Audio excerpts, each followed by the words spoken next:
Selamat pagi, saudaraku yang terkasih. Satu kemutlakan yang pasti dikehendaki oleh Allah, yaitu lembar hidupmu dan hidupku ke depan nanti. Yang Tuhan berikan kepada kita ke depan nanti harus lebih indah dari semua lembar hidup yang sudah pernah kita jalani, saudaraku. Karena Tuhan tidak ingin keindahan yang sama yang kita pernah ukir atau yang pernah kita lukis itu berulang. Tetapi Tuhan menginginkan kita memiliki nilai yang lebih tinggi, yang lebih sempurna, yang lebih menyenangkan hatinya.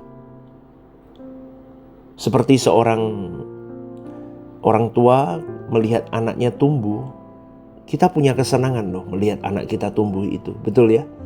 Tetapi orang tua tidak menghendaki anak itu hanya bertumbuh di satu fase semata. Ya kan, kalau masih kecil dia bisa jalan, bisa ngomong papa, mama, kita bahagia. Tapi kalau sampai usia 30 tahun cuman baru bisa ngomong papa, mama, itu kan masalah, saudaraku. Ya kan? Maka seorang anak harus terus mengalami proses pertumbuhan semakin dewasa. Semakin cerdas, semakin kuat. Maka orang tua akan disenangkan dengan perubahan yang terjadi step by step yang dialami oleh anak-anak.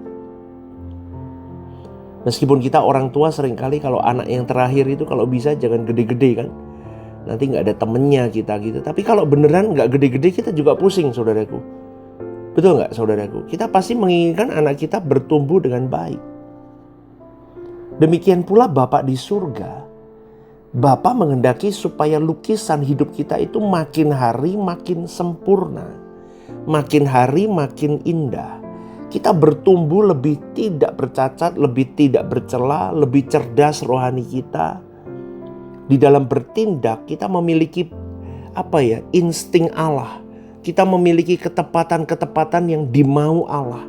Sehingga semuanya kita perhadapkan di kaki Tuhan. Itu yang seharusnya. Ini memang gak gampang, tapi memang harus kita perjuangkan. Kita sering gagal, kita sering jatuh bangun, ya. Maka temukan letak di mana kita sering gagal itu, kita jangan ulangi lagi di lembar hidup yang baru lagi. Ngerti ya, saudaraku? Jadi jangan sampai coretan salah itu dalam lukisan kita terulang lagi. Maka kehidupan kita harus merupakan kehidupan yang terus-menerus dibaharui. Itu adalah dinamika hidup yang sungguh indah, sungguh nikmat, saudaraku. Mesti kita memiliki fokus loh pada hal ini, dan kita harus mengalami proses yang tidak pernah berhenti. Proses yang berkesinambungan terus. Maka jangan berhenti berubah, saudaraku. Jangan berhenti bertumbuh. Tentu berubah makin positif, makin suci, makin berkenan di hadapan Tuhan. Coba ya kita jujur melihat hidup kita sendiri. Ada saat-saat di mana kita tidak mengalami perubahan dan kita tidak waspada. Kita tidak waspada terhadap keadaan-keadaan yang kita mulai lengah itu. Keadaan di mana kita puas dengan apa yang telah kita capai dan tidak ada perubahan yang namanya pasivitas rohani itu. Hati-hati, saudaraku. Sering kita terjebak di hal-hal itu. Karena orang yang mengalami pasivitas rohani bukan berarti ia berhenti ke gereja loh. Dia bisa ke gereja, mungkin rajin ke gereja. Dia masih jadi aktivis gereja. Dia masih jadi pendeta. Tapi kehidupan rohaninya tidak berubah seperti yang Allah mau. Setan memang membuat fokus kita itu tertuju kepada banyak hal. Sehingga kita tidak memperhatikan keindahan hidup kita yang harus terus mengalami kemajuan atau progresivitas itu. Hati-hati ya, saudaraku, bagi kita yang masih ke gereja, yang masih aktif pelayanan, masih jadi pendeta kayak saya, ya. Tapi batin kita tidak mengalami proses perubahan.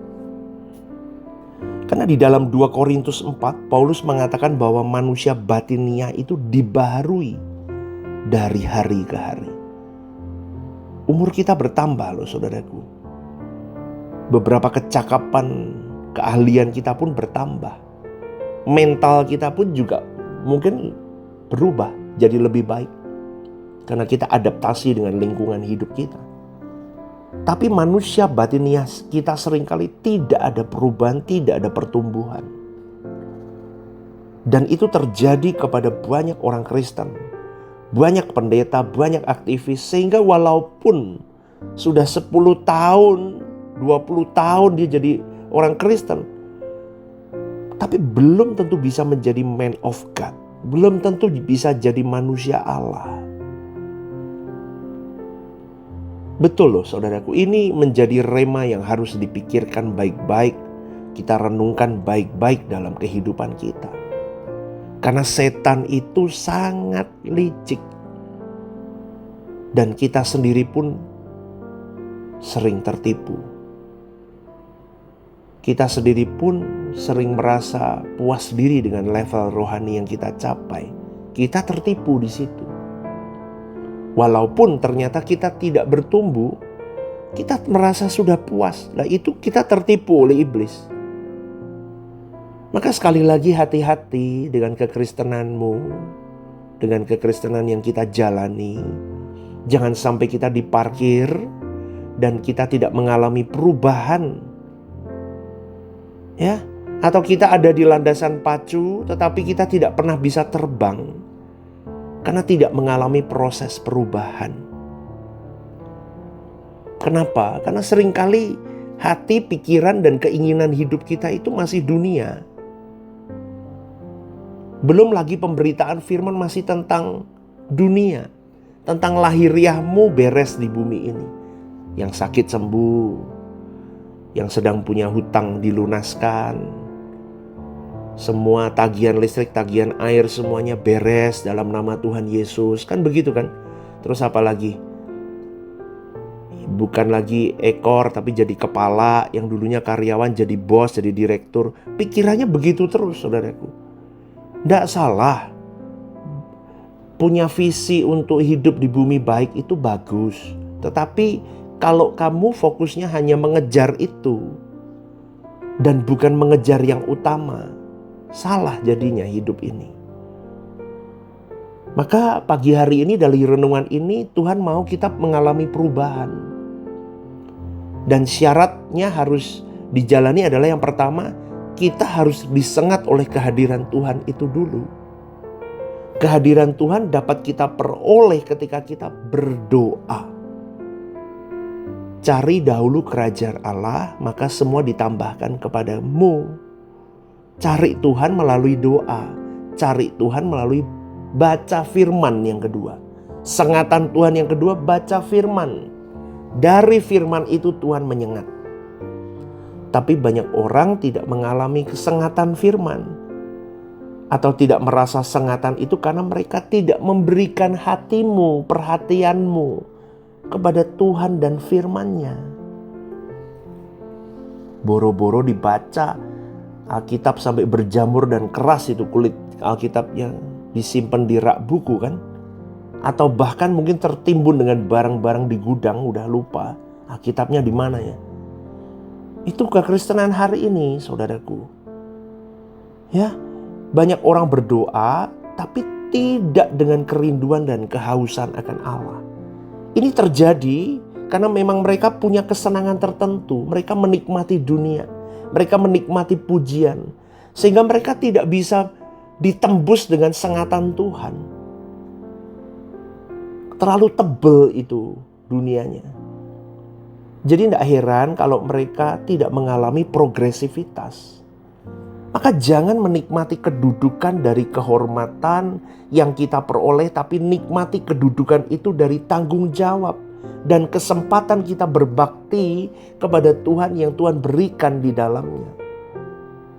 Ketika kita membuat hidup kita simple, yaitu hanya fokus kepada Tuhan, kita nggak punya keinginan-keinginan kenikmatan apapun, barulah sengatan Tuhan itu menembus hidup kita. Sulit menjelaskan ini kepada orang lain, tapi Roh Kudus akan menolong dirimu saudaraku. Betapa sederhananya hidup, tapi juga begitu riangnya hidup kita. Jadi sebesar apapun masalah kita serahkan dalam tangan Tuhan. Masalah kita selesai, puji Tuhan. Namun kalau tidak selesai, ya terserah Tuhan lah. Tuhan yang pegang hidupku. Amin, saudaraku. Jangan berpikir masalah ini selesai kita akan bahagia. Kebahagiaan kita bukan masalah itu selesai. Karena kebahagiaan kita hanya pada Tuhan. Amin gak, saudaraku? Ya, maka tidak ada yang lebih indah kecuali kita menyenangkan Tuhan dari menit-menit, detik ke detik, jam ke jam. Kita makin makin sempurna, makin dikuduskan. Dan ketika kita menutup mata, kita layak menjadi anggota keluarga kerajaan Allah. Amin ya saudaraku ya. Biarlah renungan ini menjadi rema untuk kita semua. Ya, selamat berjuang bersama dengan saya. Ya, GSKI Rehoboth Semarang, One Vision, One Heart for Harvesting. Tuhan memberkati.